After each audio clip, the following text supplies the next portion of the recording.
तो question suppose पहले हम 55 ही करते हैं, वो इजी है। तो 55 में वो क्या बोल रहा है कि हॉट बॉडी इज प्लेस, ठीक है। ये सपोज हमारे पास बॉडी है, इसका टेम्परेचर है थीटा, और जो अपना सराउंडिंग है इसका टेम्परेचर है थीटा नॉट, इसका मास है m, और जो स्पेसिफिक हीट कैपेसिटी है दैट इज s। अगर मैं पहला पार्ट देखूं कि what is the maximum heat it can lose, तो स्टडी स्टेट जब आएगी तो इसका टेम्परेचर भी कितना हो जाएगा, ये तो मेरा हो थीटा गया नॉट। T equal to 0। फिर जब T इक्वल टू इनफाइनाइट आएगा, मतलब कि after a very long time, तो जो मेरा ये है अपना ऑब्जेक्ट है, इसका टेम्परेचर भी थीटा नॉट, सराउंडिंग का भी थीटा नॉट, ms, राइट।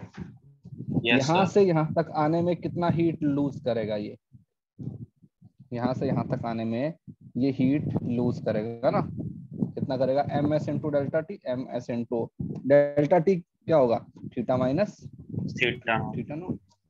तो ये तो हो गया Q maximum. Yes sir. Okay, तो सपोज इसका इनिशियल टेम्परेचर थीटा 1 था ना, तो उसने ये लिखा हुआ है ना, 1 लिखा हुआ है। ओके, अब क्या बोल रहा है, the time when 90% of the heat, 90% heat चली गई है, तो उसका मतलब क्या हुआ, मेरे पास जो फॉर्मूला है वो क्या कहता है, सर मतलब भाई मुझे पता है कि dq बाई जो dt है ये सर मुझे हम लोग 90% ऑफ क्यू को हम लोग रख सकते हैं ना LH और फिर delta T by R yes, कर सकते हाँ, तो ये मेरे पास में Q मैक्स है। हैं। Sir delta T by R into time taken. तो ये लो, यहाँ मैंने कर दिया मास इंटू एस से मल्टीप्लाई कर दिया, ठीक है। तो जो यहाँ वाली जो चीज है ये क्या बन गई है, ये बन गई है अपना D Q by D T equal to minus K M S, तो बाहर आ जाएगा थीटा माइनस थीटा नॉट, तो ये क्या बनेगा, D theta upon theta minus theta naught, नहीं टेम्परेचर है ना वो, तो ये तो क्यू बन गया। हाँ, अरे यार उसने टेम्परेचर को भी थीटा ले लिया, काम करो,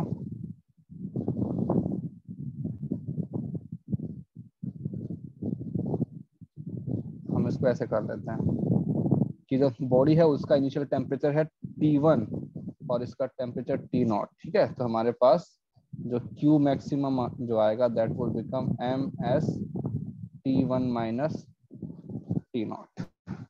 अब अगर मैं इक्वेशन लगाता हूँ ना न्यूटन कूलिंग लॉ वाली, तो न्यूटन कूलिंग लॉ मुझे कहता है कि dt by D T equal to minus K, minus represent कर रहा है the temperature of the body is decreasing, temperature of body minus temperature of कहते हैं मतलब कि सराउंडिंग, ये है ना। अभी ठीक है। अब 90% हीट को अगर करना है, तो 90% हीट जब मैंने रिलीज हो जाएगी तो बॉडी का टेम्परेचर कितना हो जाएगा बताओ मुझे, फाइनल टेम्परेचर। तो पहले इसको इंटीग्रेट कर देते हैं, तो मेरे पास बन जाएगा D T upon T minus T not equal to minus K into D T. इसको इंटीग्रेट करें तो क्या बन जाएगा, ln ln t minus T minus T not minus T not equal to minus K T. अब लगाता minus हूँ K limit, T. उसका इनिशियल टेम्परेचर T1 और मान लो अब किसी भी इंस्टेंट पे टेम्परेचर हो गया T, तो क्या बन जाएगा ln T minus T not upon T1 T one minus minus T not. Minus K T. तो ये बन जाएगा टेम्परेचर T, ठीक है, equal to T not plus, ठीक है, T1 माइनस टी नॉट ई की पावर माइनस के टी। ये हो गया ना, ये फंक्शन आ गया। तो अब मुझे ये निकालना है कि जब वो 90% हीट जब मैंने रिलीज कर देगा तो उसका टेम्परेचर कितना हो जाएगा बताओ। तो मतलब कि मैं यहाँ पे क्या करूँ, 0.9 of Q max right equal to M S. Suppose उसका फाइनल टेम्परेचर मेरे पास में कितना हो गया, टी माइनस टी नॉट। अब यहाँ से तुम इसकी वैल्यू निकाल लो, टी की वैल्यू, और उस टी को यहाँ के ऊपर पुट कर दो, तो इन दोनों इक्वेशन को ये करो ना, डिवाइड कर दो, तो यहाँ से आ जाएगा ना तुम्हारे पास में टी। Okay sir. या फिर ये भी कह सकते हो कि जब भाई तुम्हारे पास में 90% हीट चली जाएगी तो तुम्हारा जो कहते थे टेम्परेचर जो अपना ये जो आएगा ना डिफरेंस जो आएगा इसकी वैल्यू भी कितनी हो जाएगी 0.9 ऑफ दैट। तो इसको ऐसे लिखूं T minus T not should be equal to T1 minus T not की पावर माइनस KT। तो इसकी वैल्यू कितनी होनी चाहिए temperature difference that should be equal to 0.9 times, है ना, ऑफ दैट। तो नहीं 0.9 तो खत्म हो चुका है, उसका डिफरेंस है कितना हो, तो यहाँ पे पेन पुट कर देना उसको और फिर हमारे पास में आंसर आ जाएगा प्रॉपर्टी का। ओके इसमें क्या किया 54 में? सर हम लोग इसमें क्यूब से ही नहीं कर सकते क्या डायरेक्टली कि 0.9 Q is equal to delta T by R? एक second, delta T by R क्यों करेंगे, कंडक्शन थोड़ी हो रहा है। हाँ सर समझा। है ना, रेडिएशन है ना ये तो। हाँ सर। हाँ भाई 54 क्या करोगे 54 में, पहले तो क्वेश्चन समझाओ।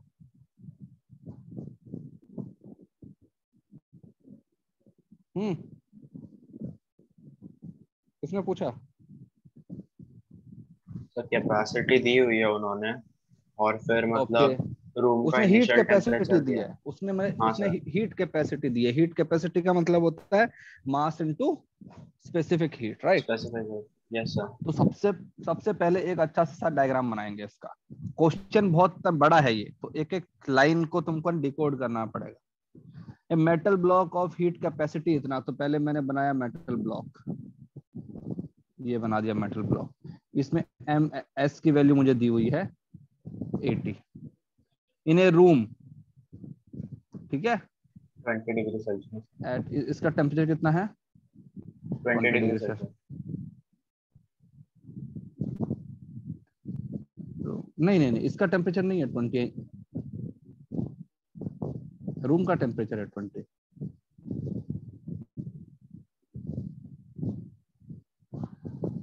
ठीक है, बाहर ये जो है ना मेरे पास रूम, इसका टेम्परेचर है 20 डिग्री सेल्सियस।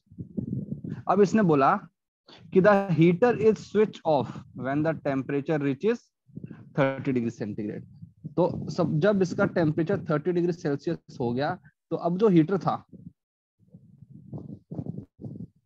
हीटर इज बंद कर दिया। ऑफ। तो मतलब अब क्या फंडा हो गया, इसका 30 उसका 20, ठीक है। क्या बोल रहा है, द ब्लॉक से रूम पे temperature heat of the flow. Block rises 2 degree Celsius just after the heater is switch on. Heater जब स्विच ऑन हो रहा है तो इसका जो टेम्परेचर है वो इंक्रीज हो रहा है ना। कहां से 2 डिग्री से, और जब हीटर को स्विच ऑफ कर दिया तो इसका टेम्परेचर फॉल हो रहा है 0.2 डिग्री इससे। तो पहले चलो, इसका टेम्परेचर 20, इसका टेम्परेचर 30, क्या होगा? Sir 30 to 20 degree heat flow होगा। यस, है ना। तो जो मेरा dQ/dt आएगा उसका फॉर्मूला, चलो ये होता है ना formula, dQ/dt equal to some constant into temperature of body minus temperature of surrounding, ये होता है। Yes sir. ओके अब मैं इसको ये भी सकता हूँ कि MS डेल्टा T/dt, ठीक है, इक्वल टू, इसको यहाँ पे लेके आ गया K times temperature of body minus temperature of surrounding. तो अगर मैं इसको K डैश कर दूं और ये हटा दिया सपोज, क्योंकि ये सब कुछ भी क्या है कांस्टेंट ही है ना, ये हमारा वो बन गया ना न्यूटन्स लॉ ऑफ कूलिंग। हाँ सर। तो देखो अब कोई एक्सटर्नल फोर्स नहीं है, तो इसकी वैल्यू कितनी दी हुई है dT/dt की वैल्यू 0.2, उसने बोला है 0.2 से फॉल हो रहा है कांस्टेंट। इस पॉइंट ऑफ टाइम पे टेम्परेचर ऑफ बॉडी कितना है 30, टेम्परेचर ऑफ ये कितना है सराउंडिंग सर 20। 20। तो ये बन गया इक्वेशन 1, तो ये बन गया 0.2 equal to 10 times K, equation 1। अब इसी के अंदर सेकंड चीज क्या बोल रहा है वो, टेम्परेचर मेरा राइज हो रहा है अगर हीटर मेरा सप्लाई कर रहा है। तो देखो ये जो हीटर सप्लाई कर रहा है ये 30 है वो 20 है। जो हीट लॉस होना है वो तो इतना ही होना है, ये वाला भाई। तो हीट लॉस है, हीट लॉस तो ये होगा ना अपना, not D Q by D T, yes sir. है ना। मतलब कि जो भी तुम्हारा डी टी बाई जो अपना डी टी है, उसको किससे मल्टीप्लाई कर दूं, एम इंटू यस। एस से, तो मेरे पास में ये आ जाएगा, ये लॉस हो रहा है। ठीक है, तो ये मेरे पास में लॉस हो रहा था पहले वाला, लेकिन अब मुझे बॉडी का कहते हैं टेम्परेचर भी है ना राइज करना है। तो बताओ क्या होगा।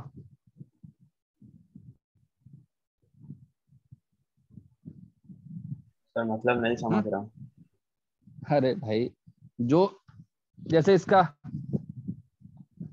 ये पार्ट देखो, वो क्या बोल रहा है, find the power of the heater.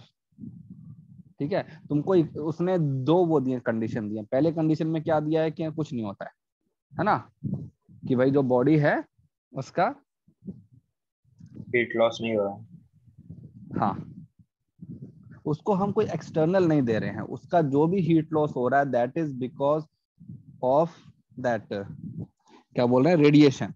तो यहाँ से जो के है, कि के की वैल्यू कितनी आ गई मेरे पास, देखो ना इक्वेशन 1 के बाद में 0.02।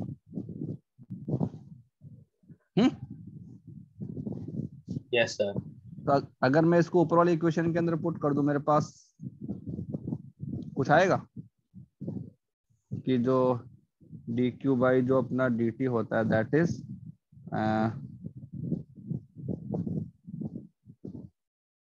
नहीं इसमें देखो, ये जो मैं कर रहा हूँ ना ब्लैक, इसको देखो, इस वाले इक्वेशन को जिसको अभी ये क्या ब्लैक किया है, तो हमको अपने D T by D T दिया हुआ है ना, कि के की वैल्यू हमको कौन पता लग गई। तो के की हाँ वैल्यू सर। कितनी है, 0.02 इंटू मैंने क्या कर दिया, टीवी माइनस डी 10। 10। ठीक है, इक्वल टू जो अपना डी टी बाई जो डी टी है उसकी वैल्यू कितनी है, 0.2। 0.2।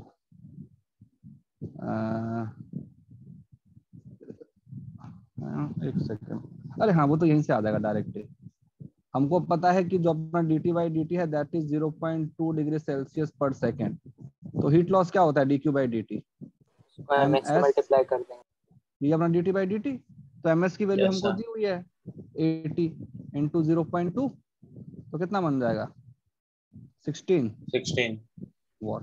तो मतलब कि अगर कोई भी एक्सटर्नल सोर्स नहीं है, if there is no external source, तो जो तुम्हारा बॉडी है वो 16 जूल पर सेकंड की एनर्जी को ना रेडिएट करेगा। क्यों, क्योंकि तुम्हारे सराउंडिंग का टेम्परेचर कम है, बॉडी का टेम्परेचर ज्यादा है। तो ये तो पार्ट हो गया तुम्हारा, बी हो गया। ठीक है, अब बात करते हैं सेकंड वाले की। सेकंड वाले के अंदर वो क्या बोल रहा है, D Q by D T, temperature उसका राइज हो रहा है, तो एम एस इंटू अपना D T by D T. तो एम एस की वैल्यू कितनी है, 80 इंटू क्या आएगा, D Q by D T कितना है, सर 2। 2, तो कितना हो गया, 160 160। वॉट। मतलब कि अगर मैं हीटर को, ये मेरे पास में ये है, क्या बोलते हैं, मास है, और इसको हीटर से लगा दिया, तो हीटर अगर इसका टेम्परेचर 2 डिग्री सेल्सियस से बढ़ा रहा है तो उसका पावर कितना होना चाहिए, 160 वॉट। अब इसमें इस क्वेश्चन में एक चीज क्लेरिफाई नहीं है कि जब तुम हीटर से गर्म कर रहे हो तो वो कहते हैं सराउंडिंग में रखा हुआ है या नहीं रखा हुआ। अगर क्योंकि सराउंडिंग में रखा हुआ है तो यहाँ से कुछ हीट यहाँ भी जाएगी ना, सराउंडिंग में भी जाएगी, तो उस केस के अंदर आंसर आना चाहिए 160 प्लस 16, मतलब कि 176। और अगर उस मास को हमने इंडिविजुअली कहीं और ले जाके हीटर से अगर अपने गर्म कर रहे हैं और टेम्परेचर 2 डिग्री पर सेल्सियस से वो हो रहा है, तो फिर हमारा आंसर कितना आना चाहिए, 160। तो क्वेश्चन में वो चीज क्लेरिफाई नहीं है। ठीक है, पार्ट सी क्या होगा, find the power radiated by the block when the temperature of the block is 25 degree. क्या करोगे, पावर एंड रेडिएटेड।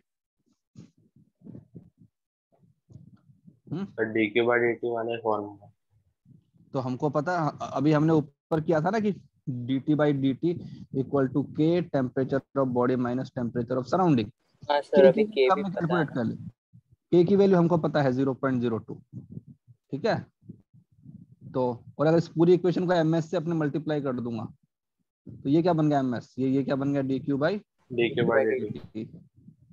ms की वैल्यू है 80, इसकी वैल्यू आएगी 0.02 और टेम्परेचर का डिफरेंस कितना बन गया अब 25 है 10। और बाहर का कितना है 30 है तो फिर 5 हो जाएगा। 5। तो ये हमारे पास में आ जाएगा अपना dq/dt, ठीक है। Yes sir. फिर आता है D, assuming that power is radiated at 25 degree represents the average value in the heating process, find the time for which the heater was on। तो ये जो हमारा आंसर आया ना पार्ट सी में, सी में आंसर कितना आया है 8 वॉट ना। 8 वॉट। तो ये क्या बोल रहा है, assume that the power radiated at this represent the average value in the heating process, find the time for which heater was kept on। बताओ क्या होगा।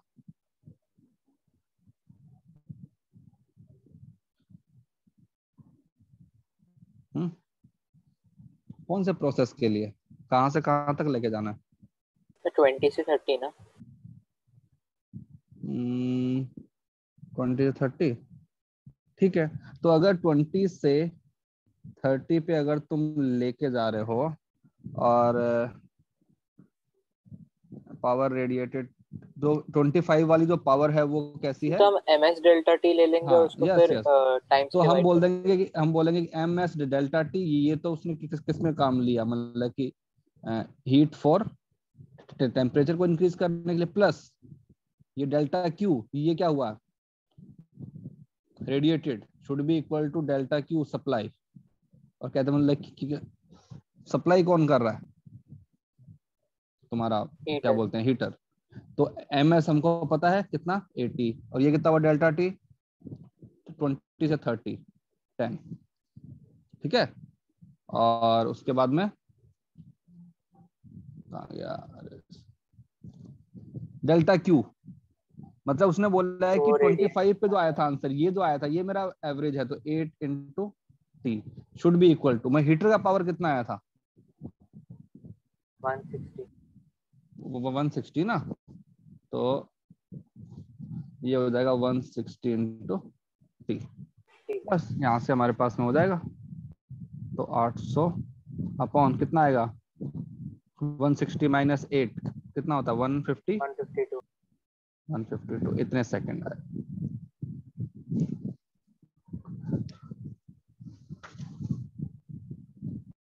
ठीक है। यस हाँ सर। भाई, चलो और बताओ।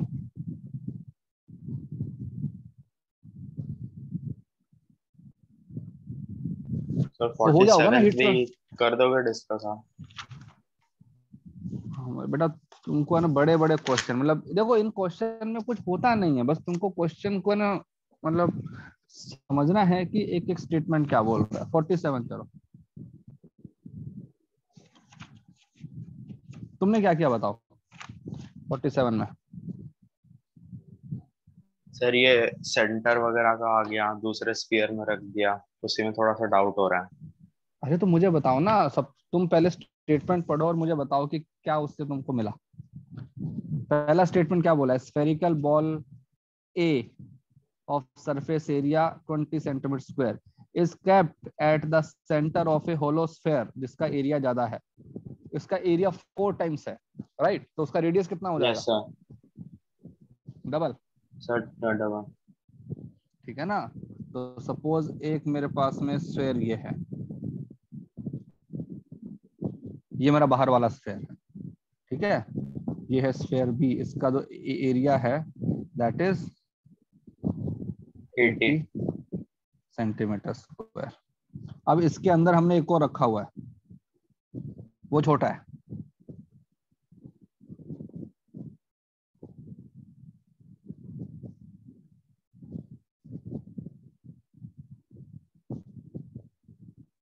ये रखा हुआ है। इसको इसका एरिया कितना है, ये है ए, इसका एरिया 20। 20 centimetre square.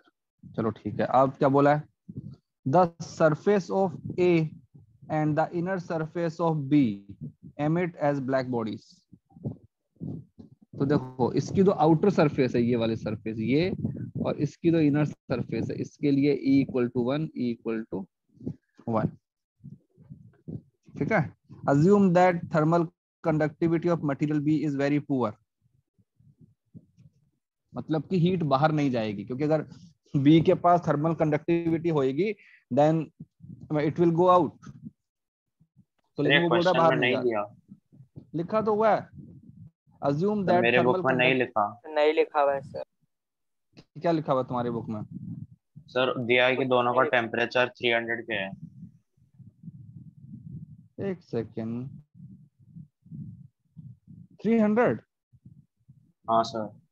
मेरी बुक में तो नहीं लिखा हुआ, क्वेश्चन 47 है ना, मेरे में लिखा हाँ है sir. assume that thermal conductivity of the material B नहीं is सर very ऐसा poor नहीं। and that of मेरे A is इसमें very दोनों का high। टेम्परेचर 300 के पे है। हाँ sir, both A and B are at 3। Okay, उसमें आगे क्या लिखा हुआ है, the heat capacities of A and B are 42 and 82, the initial temperature of A is 100 degree and B is 20 degree, find the rate of change of temperature A and B। कैसा कुछ नहीं है? सर ऐसा नहीं, नहीं sir. क्या है, question पढ़ो फिर। Sir both A and B are at 300 kelvin. फिर पार्ट ए है how much is the radiation energy emitted per second by the ball A. Hmm, और पार्ट बी दिया है how much is the radiation energy emitted per second by inner surface of B. और C दिया हुआ how much of the energy emitted by the inner surface of B falls back on this surface itself. okay। मतलब एक बार WhatsApp करो मुझे question, क्योंकि इसके अंदर क्वेश्चन हाँ सर। अलग है मेरा। हाँ,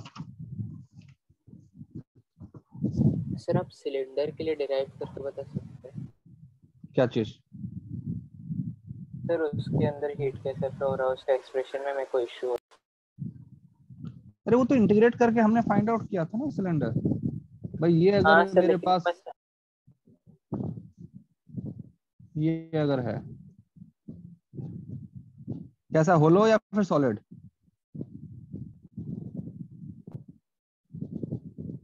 हम्म, क्या सर? सर भेजा होलो आपको। सिलेंडर ये ऐसा है।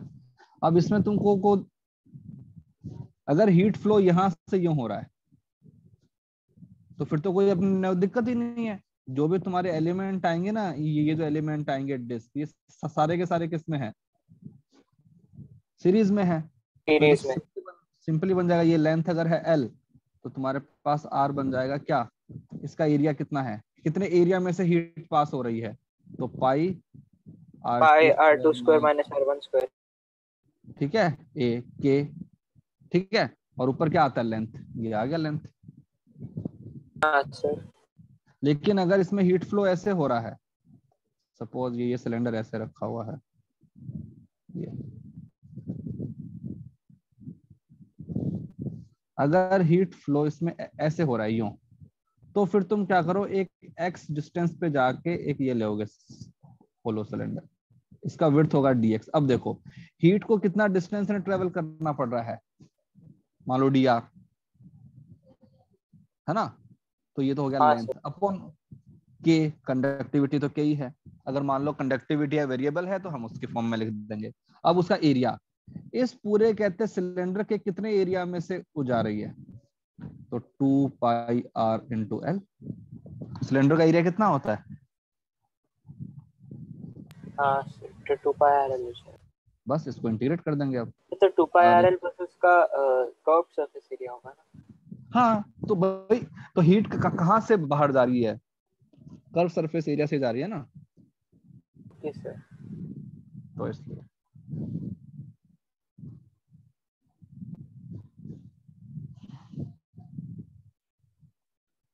हाँ, ये है क्या 47?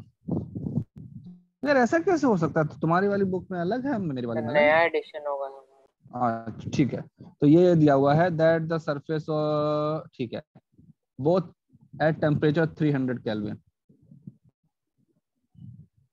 इसका टेम्परेचर भी 300 केल्विन, इसका टेम्परेचर भी 300 केल्विन, ठीक है। मम्मी मला पण ना।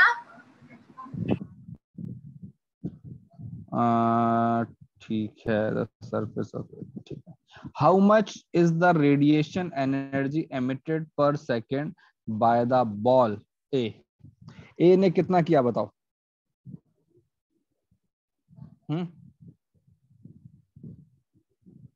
एमिटेड यहां से जाएगी ना, हाँ सर। तो क्या बन जाएगा? सिग्मा ई का वैल्यू 1 है, ठीक है। ए इसका एरिया कितना है? 20 सेंटीमीटर स्क्वायर, 20 ठीक है, इनटू टेम्परेचर की पावर डिफरेंस 4। तो 0 हो जाएगा ना। तो क्या हुआ भाई, हर टेम्परेचर पे हर बॉडी एमिट भी करती है, एब्जॉर्ब भी करती है। Yes sir. तो इसमें क्या बन जाएगा? 300 की power 4 dq by dt emitted by A. तो उसने इतना एमिट किया है। How much is the radiation energy emitted per second by the inner surface of B? तो dq by dt बस एरिया चेंज हो जाएगा। c 80 सेंटीमीटर स्क्वायर इंटू 300 की पावर 4।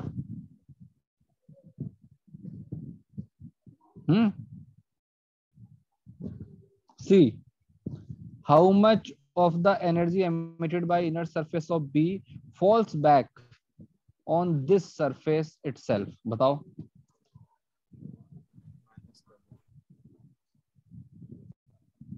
उसके पास वापस कितनी आएगी? जितना वो नहीं अब्सॉर्ब किया। हाँ ये जितने अब्सॉर्ब कर लेगा वो माइनस कर देगा। तो दोनों का यस भाई, देखो मुझे पता है कि ये जो है एब्जॉर्ब मैंने कितना करेगा ये, तो dq by dt by a absorb, तो एब्जॉर्ब वो करेगा सिग्मा 20 सेंटीमीटर का स्क्वायर 300 का पावर 4, ठीक है। इतना एब्जॉर्ब किया, ये उसके ऊपर आया, ये उसने एब्जॉर्ब कर लिया, तो इन दोनों का जो सब्ट्रैक्शन आएगा वो क्या बन जाएगा? Back to B. बस इसमें क्या हुआ?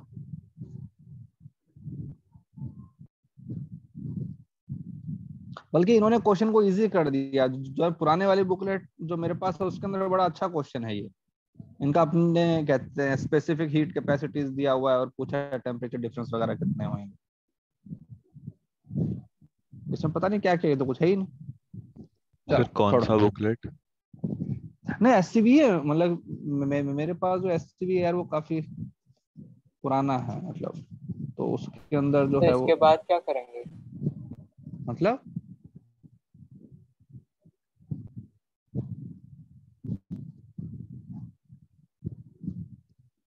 किसके बाद तो मतलब बस इतना ही, ऐसे आंसर करें क्या?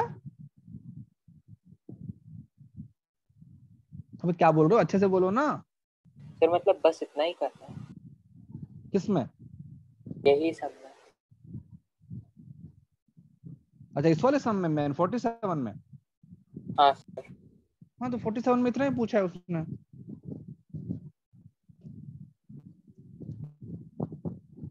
Okay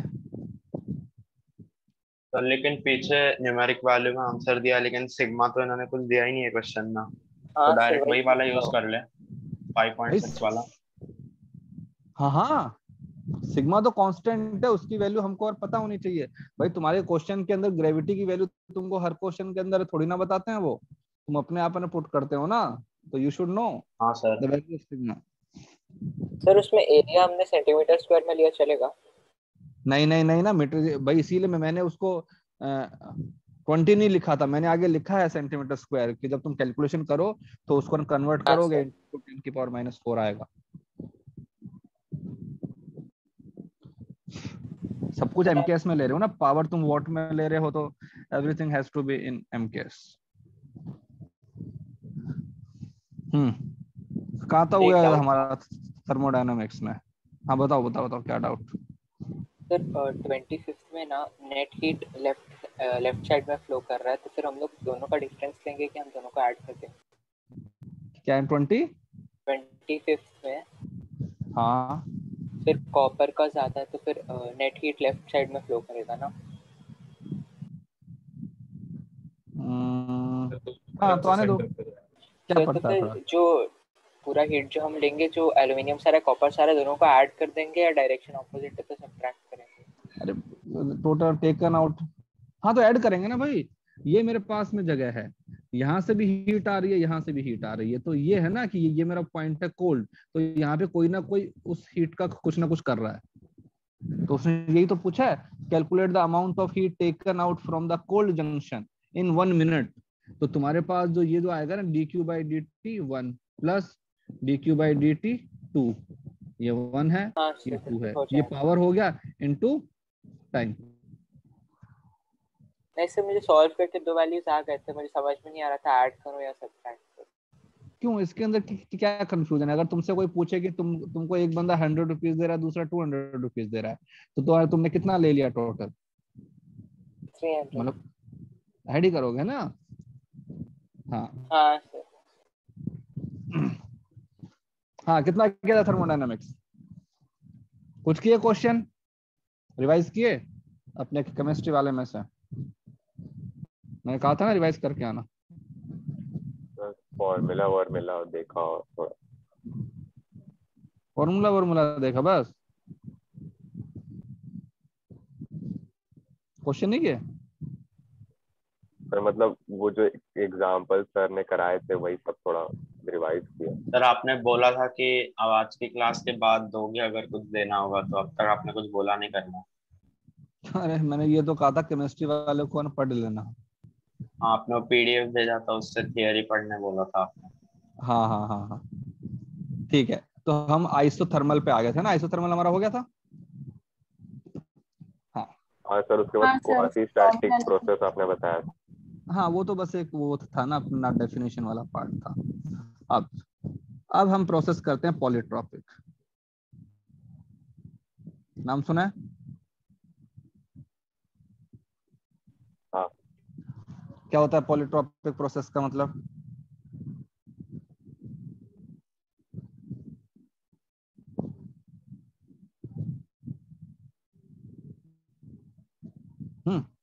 definition. सर, सर जिसमें पीवी पावर गामा कुछ कांस्टेंट आता है। ना ना ना ना नहीं वो पीवी की एडियाबैटिक पावर, है। वो तो adiabatic. And adiabatic polytropic process का मतलब होता है जनरल, कोई भी एनी प्रोसेस पीवी की power x equal to constant. मतलब कि you are given a constraint कि भाई तुमको कुछ एक थर्मोडायनामिक्स चेंज करना है according to this law that, ठीक है। इसका मतलब होता है you have to change a thermosystem by this constraint. ये कंस्ट्रेंट को बोलते हैं पॉलीट्रॉपिक प्रोसेस। जैसे अगर मैं इसके अंदर ले लूं, अगर इसी के अंदर मैंने बोल दिया इफ x इक्वल टू 0, तो क्या बन जाएगा ये? PV constant. तो अगर x इक्वल टू 0 हो गया तो ये बन जाएगा प्रेशर इक्वल टू कांस्टेंट, मतलब कि आइसोबारिक। हाँ, अगर मैं ले लूं x इक्वल टू 1 तो क्या बन जाएगा? पीवी इक्वल टू कांस्टेंट, मतलब आइसोथर्मल।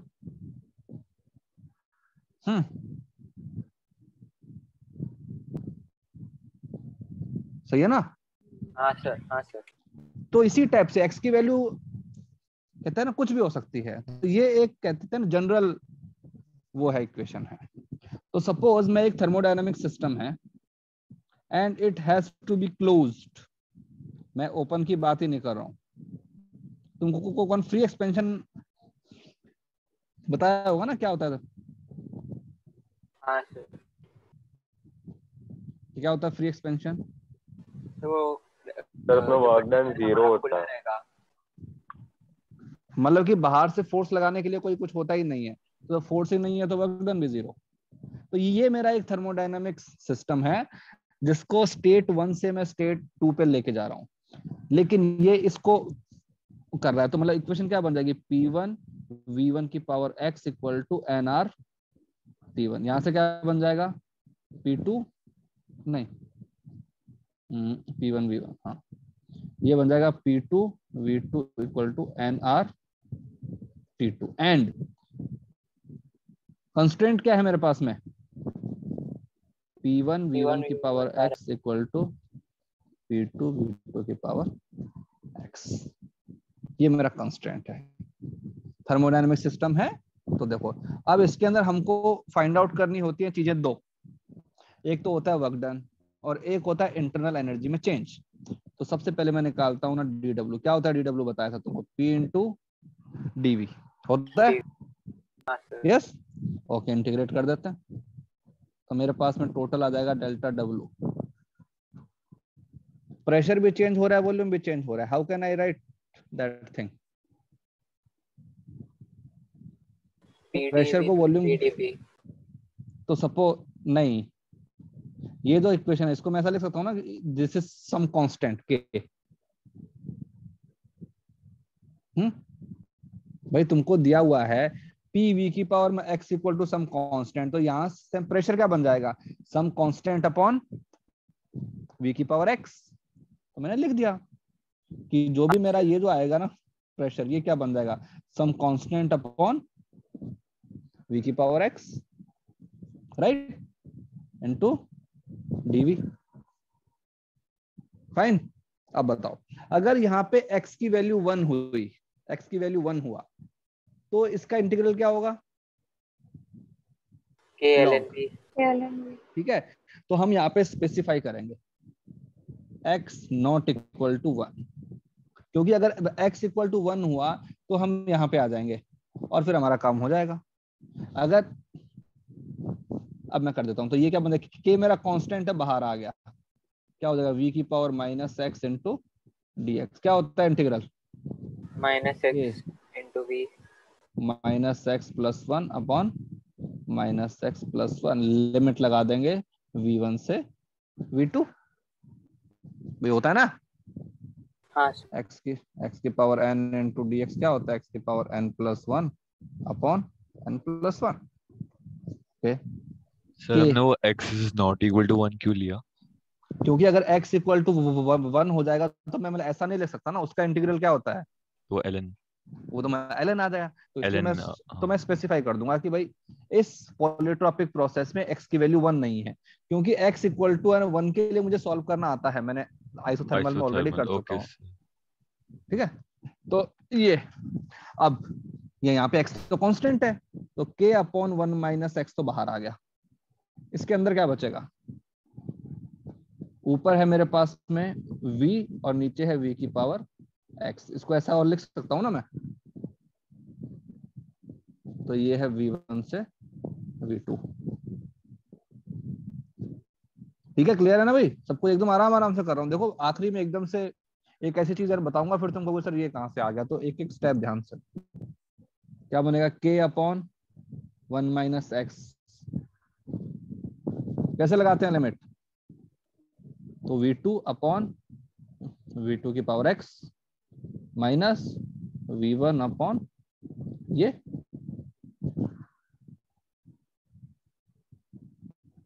सही है ना, upper limit minus lower limit. हाँ हाँ सर। हाँ सर। ठीक है। अब ये जो k है इसको अंदर ले जाते हैं, तो मेरे पास बचेगा 1 अपॉन 1 माइनस एक्स। मैंने लिखा k v2 अपॉन v2 की power x minus k v1 की पावर x। अब मुझे यहां से देखते हैं कहाँ गया मेरा इक्वेशन, ये इस इक्वेशन से k upon v2 minus v1 yes k upon v2 की पावर में x क्या बन जाएगा,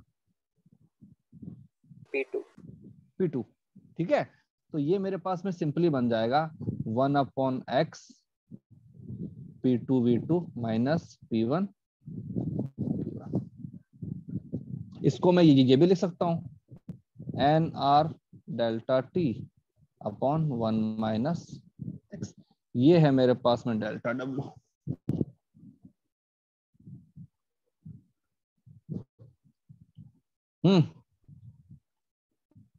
एकदम आसान है कैलकुलेट करना भाई। तुमको सिंपली क्या करना है, P2V2 minus P1V1 upon 1 minus x, where x is the polytropic constant. Polytropic constant का मतलब होता है जो भी तुम्हारा वॉल्यूम की पावर है, वॉल्यूम की पावर है, किसी और चीज की पावर नहीं है वो। Okay clear? हाँ भाई। तो हम लोग को एक एक्सप्रेशन दिया हुआ रहेगा ना पहले से x से। हाँ वो तुमको कहेंगे कि सपोज एक ऐसा गैस का एक्सपेंशन हो रहा है जिसके अंदर p square v cube equal to constant, तो तुम उसके अंदर से फाइंड आउट करो कि तुम्हारे पास में x की वैल्यू क्या आएगी, है ना भाई। जैसे मान लो एक एग्जांपल दे दूं कि p square v cube equal to constant, तो इसको कर सकते हैं v 3/2 इक्वल टू कांस्टेंट। तो यहाँ पे x की वैल्यू कितनी बन गई? 3/2। तो ऐसा कुछ भी हो सकता है। तो this is a general equation for everything. कोई भी प्रोसेस के अंदर इतना ही आएगा, हमने कहीं कुछ नहीं किया। ओके अगर तुम्हारा जो सिस्टम है वो टेम्परेचर T1 से T2 पे चला गया, तो what will be the value of delta U? Delta U is the state function. उसको इंटीग्रेट करने की जरूरत नहीं है ना। क्या होता है? Delta T. हाँ NCV delta T. NCV delta T, या फिर तुम ये भी लिख सकते हो कि F/2 NR डेल्टा T। ये हो गया। मतलब उस सिस्टम को मैं स्टेज 1 से स्टेज 2 पे लेके जाऊंगा, तो first equation is my work done and second equation is change in the internal energy of the system. अब मुझे बताओ delta Q supplied to system, ये मुझे पता है बाय थर्मोडायनामिक्स फर्स्ट लॉ। क्या होता है ये होता है delta W plus delta U। तो इन दोनों को ऐड कर दूं? हाँ सर। ओके क्या बन जाएगा भाई? सर NR डेल्टा टी को कांस्टेंट ले सकते हैं, सॉरी कॉमन ले NR सकते हैं। डेल्टा T, ठीक है। NR delta T 1/1 minus x plus F/2 F/2। ठीक है, ये मेरे पास में है first law.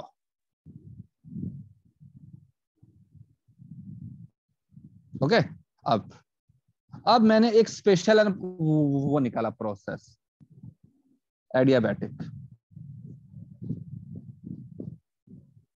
For adiabatic process क्या होता है एडियाबैटिक का मतलब?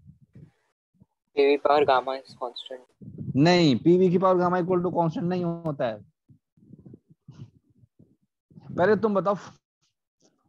8 0 नहीं force equal to mass into acceleration होता है, या फिर acceleration equal to force by mass होता है?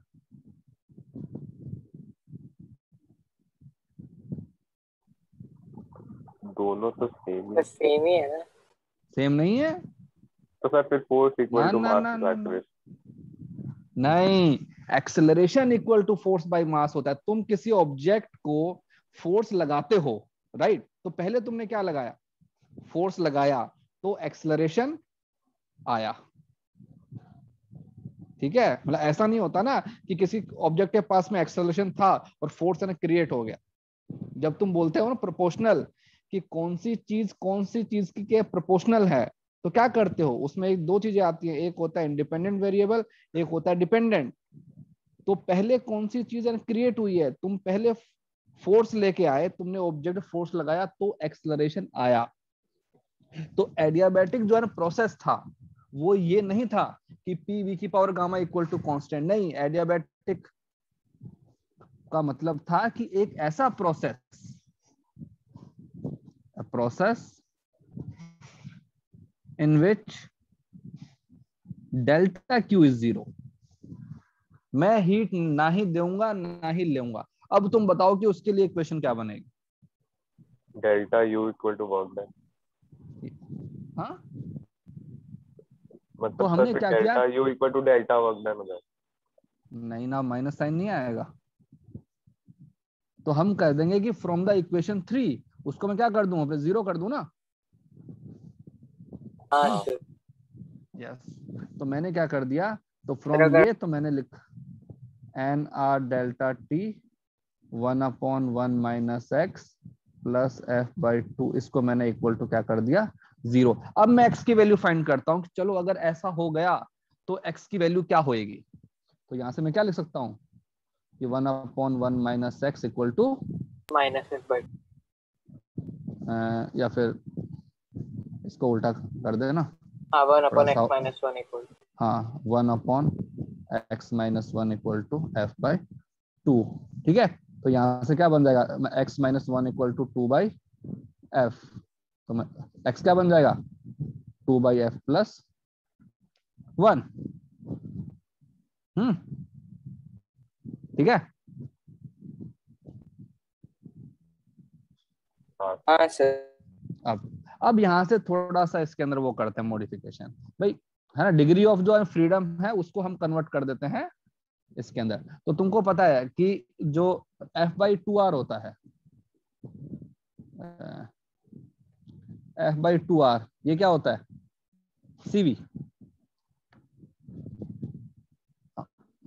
होता है ना किसी हाँ भी गैस के लिए।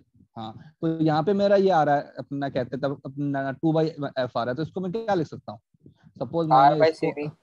ये लो ऊपर नीचे अपने मल्टीप्लाई कर दिया r से, तो ये क्या बन जाएगा, है ना, R by C B. 2/fr plus r, 2/f plus 1/r into r, ये क्या बन जाएगा 1/cv। हाँ सर। हाँ ठीक है, तो ये बन जाएगा वो 1/cv, और ये प्लस 1/r इंटू r। अब इसको अंदर मल्टीप्लाई कर दो हाँ तो क्या सर बन वही जाएगा, R by C B plus 1। cv plus r/cv, ये क्या होता है cp/cv, ये हमारे पास नेक्स्ट के, और इसको हम बोल देते हैं गामा। तो यहां से मेरे पास में आया था कि for adiabatic I can say pv की power gamma equal to constant. जो मैकेनिज्म है वो ऊपर से नीचे आया, नीचे से ऊपर नहीं गया। ठीक है, थोड़ा ऊपर जैसे नोट करना। हाँ,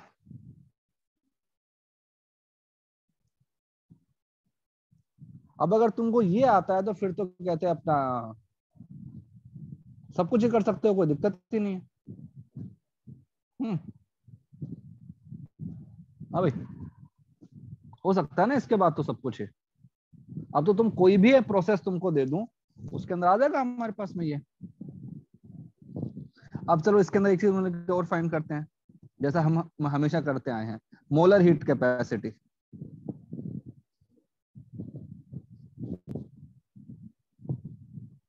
molar heat capacity in PV की power x equal to constant. क्या होता है फॉर्मूला मोलर हीट कैपेसिटी का, C हम बोलते हैं del Q upon N into delta T, ये होता है। अब ऊपर वाली इक्वेशन से आ जाओ तो क्या बन जाएगा,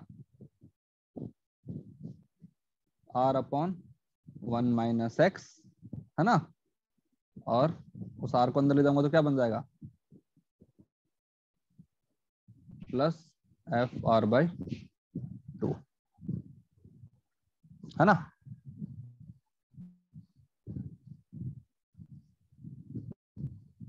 सही है।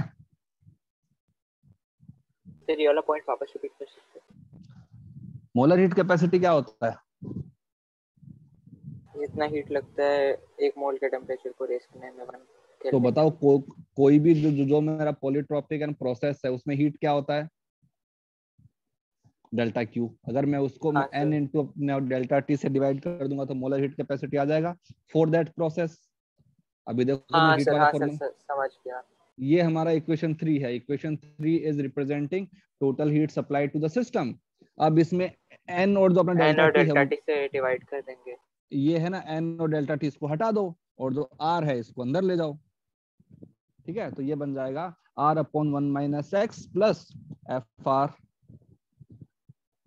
बाई 2। ठीक है, अब इस फॉर्मूले को देखो, ये सही है। इसको ऐसा भी लिख सकते हैं ना कि r upon 1 minus x plus CV. भाई हमको पता है मैं f बाई 2r क्या होता है, सीवी होता है। और भी अच्छा लिखने के लिए ये जो मैं f बाई 2 है ना, इसको थोड़ा सा अच्छा बना देता हूं मैं। तो यहाँ पे आओ, देखो हमको पता है कि जो गामा क्या होता है भाई, cp बाई cv। इसको मैं क्या लिख सकता सर हूँ, हम उसको 1 माइनस एक्स से मल्टीप्लाई करके cp minus x by cv लिख सकते हैं ना। तो cp बाई cv को सेपरेट कर सकते हैं और x बाई cv। नहीं तो मतलब कि x की वैल्यू मुझे नहीं पता ना, तो इसके लिए एक अच्छे वाला फॉर्मेट बना रहा हूँ मैं। देखो cp बाई cv होता है, तो इसको मैं ये लिख सकता हूँ कि जो cp होता है, cp is cv plus r by cv। तो ये बन जाएगा gamma equal to 1 plus r by cv। ठीक है, तो यहाँ से गामा माइनस 1 क्या बन जाएगा, r अपॉन cv। तो ये क्या बन जाएगा, cv r upon gamma minus 1। ये है, इस cv को मैं यहाँ पुट कर दूंगा, तो ये बन जाता है r upon 1 minus x plus r upon gamma minus 1। This is for any general polytropic process. ये इसलिए बनाया ना ताकि देखने में अच्छा हो जाए। अब जो मैं एडियाबैटिक जो मेरा प्रोसेस आएगा उसके अंदर जो है मोलर हीट कैपेसिटी है, इट विल बिकम 0, क्योंकि अगर इस वाली इक्वेशन में x इक्वल टू पुट कर दोगे गामा, तो अपना c का वैल्यू कितना आ जाएगा, 0। हाँ सर। बस अगर हम ये चीज सबसे पहले दिन तुमको बता देते तो बाकी प्रोसेस करने की तुमको अपनी जरूरत ही नहीं पड़ती, क्योंकि इससे तुम सब कुछ कर सकते हो। सर मतलब बेसिकली कोई भी प्रोसेस दिया हो उसको तो हम इसमें कन्वर्ट कर ही सकते हैं ना। Yes, any process you can convert. और तुमको क्या लगता है एग्जाम के अंदर तुम्हारे पास में आइसोबारिक आने वाला है? नहीं, एग्जाम में ऐसा ही आएगा। ठीक है, मतलब एग्जाम में इतना आसान क्वेश्चन थोड़ी आएगा कि हाँ भाई ये गैस है, उसको इस प्रोसेस से उस पर ले गया और फिर ये हो गया, बताओ अब क्या होगा। ऐसा थोड़ी होता है। हाँ सर। कन्वर्ट करना आता है, जैसे होते हैं ना वो जो अपने डिफरेंट डिफरेंट फॉर्मेट होते हैं। अगर तुमको पीवी की पावर में एक्स दिया हुआ है तो टेम्परेचर के फॉर्म में चेंज करोगे तो कैसे करोगे?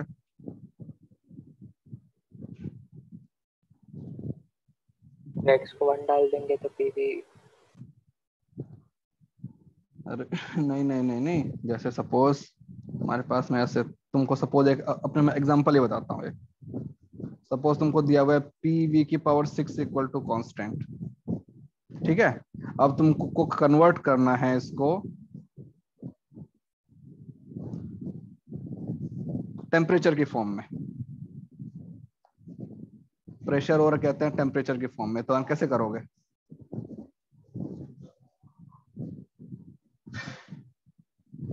हाँ राधिका बताओ। मैं सोच रही हूँ। सोच रहे हो? फिर प्रेशर को वॉल्यूम बाय टेम्परेचर लिखेंगे। यस भाई, पीवी को भी तो एनआरटी लिख सकते हैं। तो उससे होगा। लेकिन एनआरटी के बारे में कुछ बोला नहीं है ना। नहीं नहीं नहीं नहीं भाई, तुमको मैं एलिमिनेट किसको करना है ये बताओ। मैंने बोला प्रेशर और कहते हैं टेम्परेचर की फॉर्म में चाहिए, मतलब हमको किसको एलिमिनेट करना है? वी को, वॉल्यूम को। v को। तो मैं volume pv equal to nRT होता है ना, ये भी कांस्टेंट है ये भी कांस्टेंट है, तो वॉल्यूम को मैं किससे रिप्लेस कर सकता हूँ? T by P equal to some constant. तो क्या बन जाएगा? टेम्परेचर की पावर 6 और P की upon power 5 equal to constant. ये लो, ये बन गया हमारे पास में। तो किसी भी चीज को आपने कर सकते हो। वो तुमको स्टेट हमेशा जरूरी थोड़ी ना है कि वो तुमको यही देंगे। सपोज मैंने तुमको एक फंक्शन दे दिया फॉर एग्जांपल कि भाई T square P equal to constant, ठीक है, अब तुमसे पूछा find molar heat capacity for this process for helium gas. बताओ, बस इतना सा क्वेश्चन आ जाएगा। सर तो बताओ क्या आएगा? टी स्क्वायर वी स्क्वायर हो जाएगा, तो पी क्यूब वी स्क्वायर हो जाएगा, तो सर 2/3 हो तो जाएगा। देखो भाई, हमको इतना पता है कि उसने क्या पूछा, molar heat capacity. Molar heat capacity के लिए मुझे फॉर्मूला याद होना चाहिए। उसके अंदर मुझे क्या चाहिए होता है, एक तो मुझे उसका एक्सपोनेंट चाहिए होता है, एक मुझे चाहिए होता है गामा, है ना। उसने हीलियम गैस मुझे दिया हुआ है, तो हीलियम गैस के लिए आई नो क्या होता है। तो पहले इसको मैं एक्स की वैल्यू निकालते हैं। तो I can replace a temperature as PV, तो पी स्क्वायर वी स्क्वायर लिख सकता हूँ टेम्परेचर को, पी इक्वल टू कांस्टेंट, यहां से क्या बन जाएगा, P cube V square equal to constant, मतलब कि पी वी की पावर 2/3 इक्वल टू कांस्टेंट। तो यहाँ पे एक्स की वैल्यू क्या बन गई, 2/3। और ये कितना आएगा, गामा कितना आएगा, हीलियम के लिए कितना होता है गामा, हीलियम के लिए 3/2 3/2 कहाँ होता है बेटा, 5/3 होता है। 5/3 सॉरी। हीलियम मेरा है ना, वो है ना मोनो हाँ सर, मोनो। Atomic gas. तो 5/3 अब मैं फॉर्मूले के अंदर पुट कर दूंगा कि C equal to R upon 1 minus x plus R upon क्या, गामा माइनस, तो हमारे पास आंसर आ जाएगा।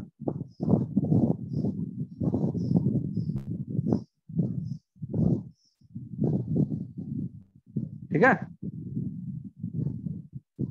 हाँ भाई बताओ बताओ, समझ में आ रहा है? हाँ केमिस्ट्री सर। वाले से, केमिस्ट्री वाले पार्ट से इजी है या फिर डिफिकल्ट है? सर उससे ज्यादा इजी है कॉम्प्लिकेटेड है। सर। हैं? सर इजी है सर, एक फॉर्मूले में सब कुछ हो जा रहा है। यस। देखो यहाँ पे तुमको स्मार्ट वर्क करना पड़ेगा। क्वेश्चन थर्मोडायनेमिक्स का जो क्वेश्चन फिजिक्स में आएगा that will be a difficult one. ठीक है, कि केमिस्ट्री के अंदर उसी चीज का कंटेंट कम है। ठीक है, कंटेंट कम है, लेकिन नहीं, अपना कहते हैं कंटेंट कम है, लेकिन जो क्वेश्चन जो आएगा वो अपने वाला डिफिकल्ट वाला आएगा। उसके अंदर हो सकता है कि इजी आ जाए, लेकिन अपने में सर ऐसा नहीं होगा। यहाँ पे सर बहुत मैनिपुलेशन करना पड़ेगा, वहाँ एकदम सीधा फॉर्मूले वॉर्मूले पे हो जाता। तो यार अगर सीधे फॉर्मूले वाले दिन तुम्हारे गए ना, अब सीधे फॉर्मूले वाले काम कब तक करते रहोगे? हाँ ऐसे थोड़ी होता है। तो ये चीजें हमको थोड़ी सी देखनी पड़ेंगे। ओके, एक दो क्वेश्चन मेरे को ढूंढने दो यार, कहाँ गए अच्छे अच्छे क्वेश्चन थे कुछ। हम्म,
ओके, सपोज एक तुमको क्वेश्चन दिया हुआ है, एक एग्जांपल करते हैं कि एक गैस है जिसके सपोज नंबर ऑफ मोल्स कुछ हैं और ये है, ठीक है, वो सब कुछ ठीक है। तो हमको एक दिया हुआ है कि उसकी जो इंटरनल जो एनर्जी है U, दैट इज 2 + 3 PV, इस टाइप से वेरी कर रही है।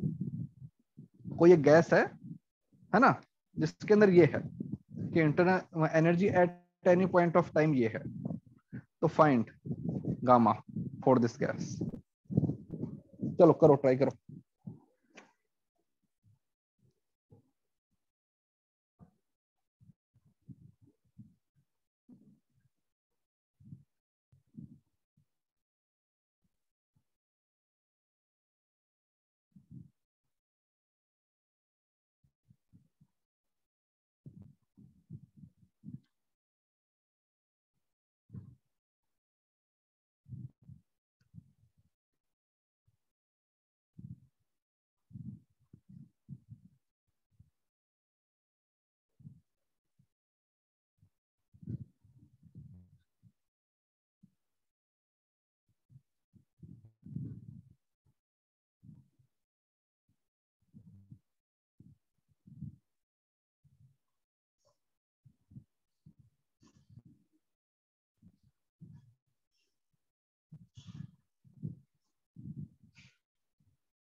कौन बताएगा कैसे करेंगे?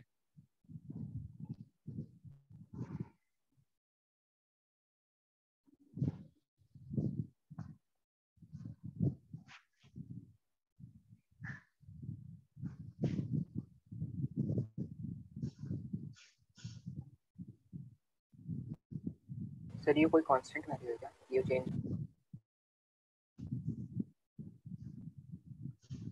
क्या बोल रहे हो? सर यू कोई 4/3 कांस्टेंट है वैल्यू है क्या? क्या? यू मतलब समझा नहीं क्या बोल रहे हो?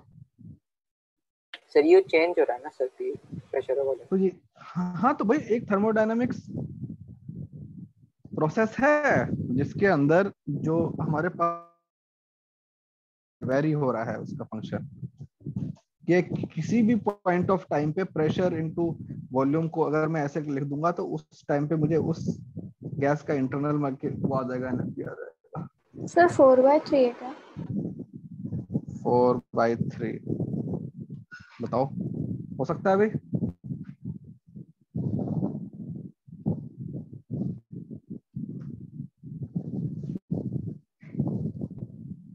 पहली बात तो गामा की वैल्यू कभी आना हो सकती है बेटा 4/3। गामा की वैल्यू 4/3 हो सकती है, यस। कैसे किया? सर सही है क्या बात? अरे नहीं, पहले बात सही गलत की नहीं है, तुमने क्या किया वो बताओ। Sir F/2 NR delta T use किया। तो इसके अंदर कहाँ से आ गया बाय 2 NR डेल्टा टी?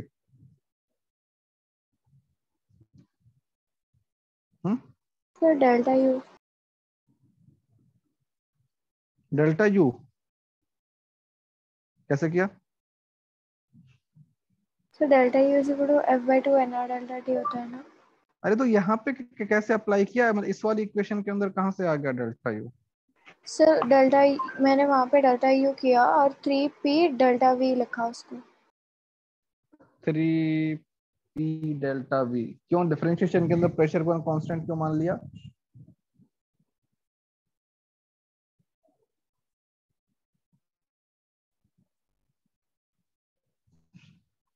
तो मैंने अज्यूम कर लिया।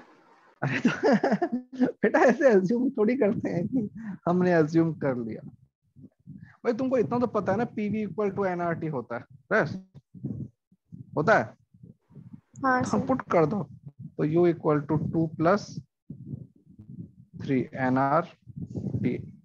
अब इसको डिफरेंशिएट कर दो, तो du इक्वल टू कॉन्स्टेंट का 0, तो 3 nr डेल्टा टी। तो ये जो है ना 3n है, इसकी वैल्यू क्या होनी है? 3 क्या होना चाहिए? तो मुझे पता है ना कि ये कितना होता है, du क्या होता है F/2 F/2 nr NR delta T. तो यहाँ पे देखोगे तो F/2 का वैल्यू कितना हो जाएगा? 3 है ना? तो हमारा जो अपना डिग्री ऑफ फ्रीडम कितना हो गया? 6। 6। सर ऐसे तो ही क्या किया होता है? बट मैंने वहाँ पे बाद में सब्स्टिट्यूट किया उसको। p डेल्टा V को बात मैंने NR नहीं डेल्टा नहीं T किया। नहीं नहीं, देखो बेटा बात वो नहीं है। जो तुमने किया आंसर सही आ गया, लेकिन जो चीज तुमने यहाँ पे लिखी ना, वो तुमने अपना कंसेप्चुअली वो कर दिया ना, गलत कर दिया। How can you assume pressure to be constant? You can not. हाँ सर तो समझा। इसीलिए मैंने पूछा कि मुझे आंसर नहीं चाहिए, मुझे बताओ तुमने किया क्या है। तो कभी कभी हो सकता है कि गलत मेथड से आंसर आ जाए, लेकिन हमेशा थोड़ी आएगा। तो हमारे पास क्या होता है गामा F/2 + F, तो आ जाएगा मतलब 8/6 4/। तो छोटा सा क्वेश्चन है, लेकिन बात वही है कि क्या उस डायरेक्शन के अंदर हम जा पा रहे हैं।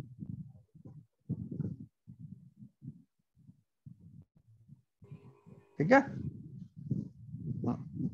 अब एडियाबैटिक वाले तुमने खूब सारे क्वेश्चन तो कर लिए होंगे। ग्राफ कैसा होता है एडियाबैटिक का? फॉर pv की power gamma equal to constant. Graph बनाते हैं चलो।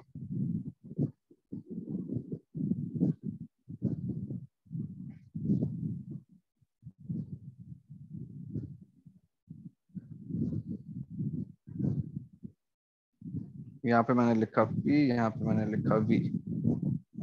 ठीक है। सपोज हमने क्या किया,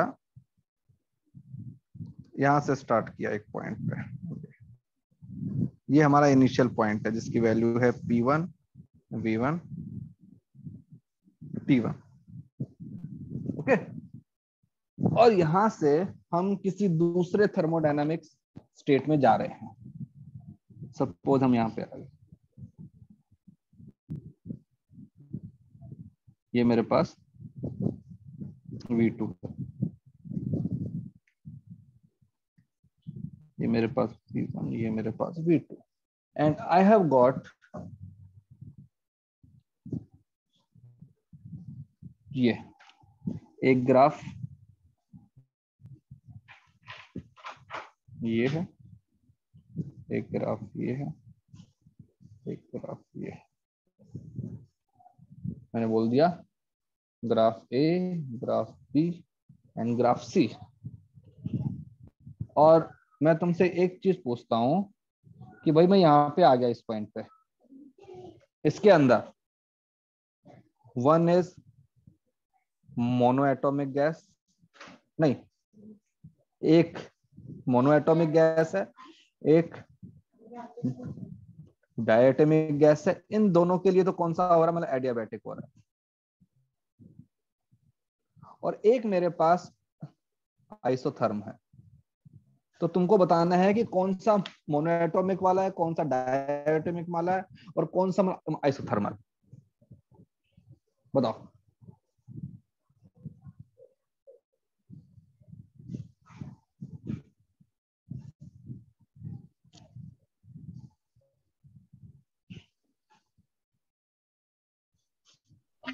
फिर सी वाला डायबिटिक होगा, एडियाबैटिक। क्यों? सर उसका स्लोप आइसोथर्मल से ज्यादा होता है। और सर Okay. ए वाला बी आइसोथर्मल वाला हम्म, तो शायद बी आइसोथर्मल होगा। शायद क्या होता है बेटा, मतलब आराम से पूरा इक्वेशन निकालो, वर्क डन निकालो, देखो कि कहाँ पे एनर्जी कम है, कहाँ पे टेम्परेचर कम है। चलो यहाँ पे देखो, अगर मैं ये बोलूं ये है टेम्परेचर ए, ये है टेम्परेचर बी, ये है टेम्परेचर सी, सबसे ज्यादा टेम्परेचर किसका आएगा एबीसी में?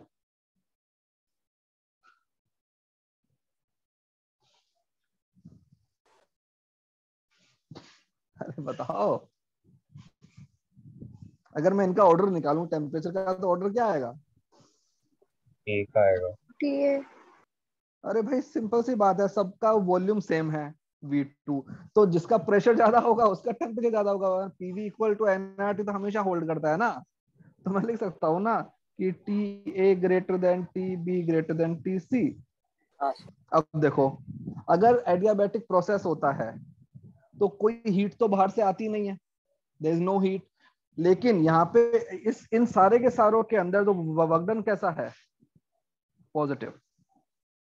तो जो मेरे एडियाबैटिक होंगे, राइट, जो मेरे एडियाबैटिक होंगे उनका जो है टेम्परेचर आएगा ऑब्वियसली कम होएगा। क्यों? क्योंकि भाई वर्क डन करना है तो एनर्जी कहाँ से लाएंगे भाई, वो अपनी इंटरनल एनर्जी को ही तो कम करेगा ना। तो अगर उसने अपना इंटरनल एनर्जी कम कर दिया तो जो कहते हैं टेम्परेचर है दैट विल ड्रॉप। तो अभी देखो, इसको बोलते हैं मतलब एनालाइज करना, क्वेश्चन सॉल्व करना पर्पस में, एनालाइज करना। तो ये तो मैं कह सकता हूं कि TA जो है this should be equal to T1। A is isothermal, होना ही पड़ेगा, ठीक है, क्योंकि उसी के अंदर जो है ना टेम्परेचर सबसे हाई रहेगा। अब चलो इनकी बात करते हैं, B और C। वर्क डन किसके, देखो जिसका वर्क डन का अमाउंट ज्यादा होगा उसकी एनर्जी ज्यादा कम होएगी, और जिसकी एनर्जी ज्यादा कम होएगी उसका टेम्परेचर उतना ही कम होगा। ये तो मानते हो? हाँ सर। हाँ सर। यस। तो बताओ वर्क डन किसके अंदर ज्यादा है? बी में, क्योंकि देखो ना उसका एरिया बड़ा है, मतलब एरिया अंडर द कर्व, तो हाँ उसका सर, वर्क डन दिया है। एरिया ज्यादा है, ठीक है, तो मतलब क्या हो जाएगा, वर्क डन ज्यादा उसका होगा। वर्क डन ज्यादा वर्क डन ज्यादा है। वर्क डन ज्यादा है। ठीक है, तो वर्क डन अगर ज्यादा है तो, और वो वर्क डन किसके अंदर होता है ज्यादा? हमारे पास फॉर्मूला क्या था वर्क डन का? अपने एडियाबैटिक में वर्क डन होता है NR नहीं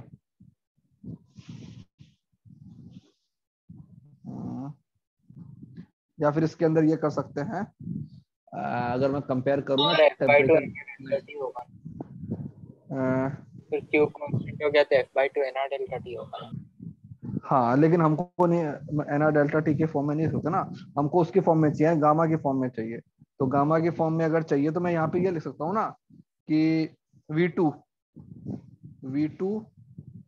मुझे जो इक्वेशन ये पता होती है कि PV की power gamma equal to constant, है ना,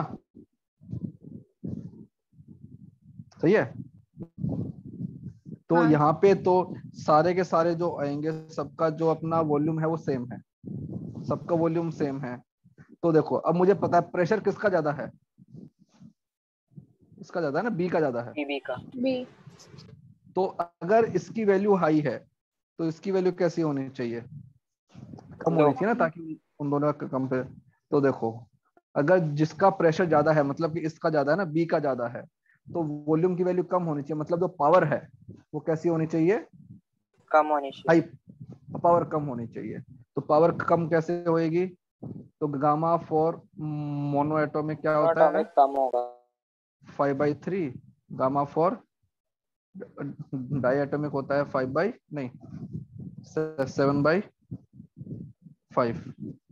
तो ये कितना होता है 1.6 है ना, नहीं 1.66, 1.66 होगा ना। हाँ 1.66, इसके लिए कितना होता है 1.4। तो बताओ क्या बन जाएगा, डायटोमिक का गामा कम है, इसका वॉल्यूम कम डायटोमिक का रहेगा, गामा प्रेशर कम ज्यादा है रहेगा। तो प्रेशर ज्यादा रहेगा, तो ये कौन सा बन जाएगा, डायटोमिक। डायटोमिक। ये मेरे पास में बन जाएगा मोनो एटॉमिक। तो मोनो एटॉमिक कैसा है C और ये कैसा है B। इसको स्लोप से भी देखते हैं ना, तुमने देखा होगा स्लोप कि PV की power gamma equal to constant. अगर मैं इसको डिफरेंशिएट कर दूं तो क्या बन जाएगा, P मैंने रखा, क्या होता है इसका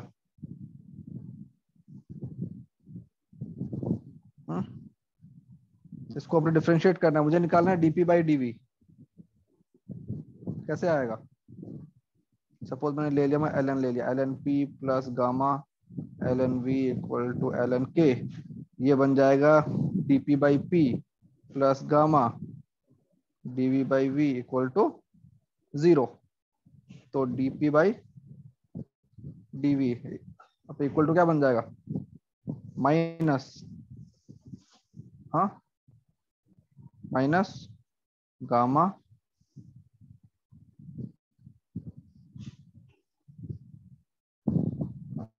गामा P/V।